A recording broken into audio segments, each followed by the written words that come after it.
a question, right?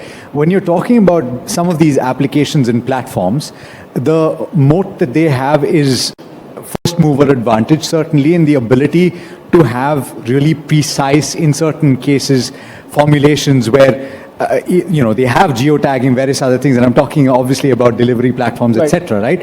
How difficult would it be to build something like that on your platform, and how difficult would it be, therefore, for somebody to disrupt that space?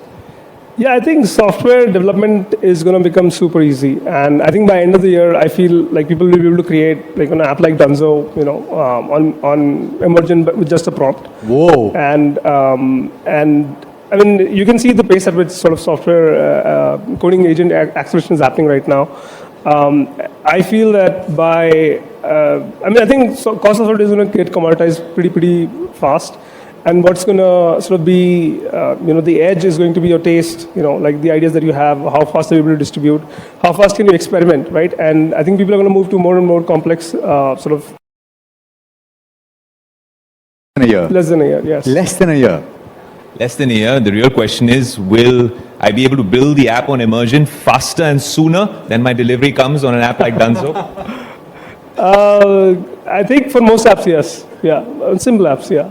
But I think it like today there is a lot of leverage in somebody who's learning to vibe code, because that gives you like a very easy way to sort of learn how to work with agents. I think in future all of us are going to be working with agents, managing our agents, right? And I think vibe coding is like a very easy way to sort of get started and practice like, hey, what does it feel like to work with a really capable agent which can actually do hours of work at a time. Yeah. Any tips that you would have to somebody who wants to use your application, just out of curiosity, somebody who actually wants to build something?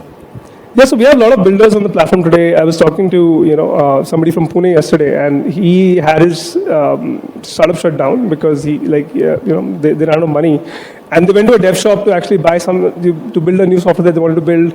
Dev shop quoted them like a 40 lakh rupees bill, and they built it on Emergent like under 2,000 rupees. And they have like 1,000 users live on that platform today, right? And this is somebody who has no technical background. And so I think the tip is like just to get started early, right? Like, you should actually also, like when you're building something, it's best to have like 2-3 different versions of that getting built in parallel.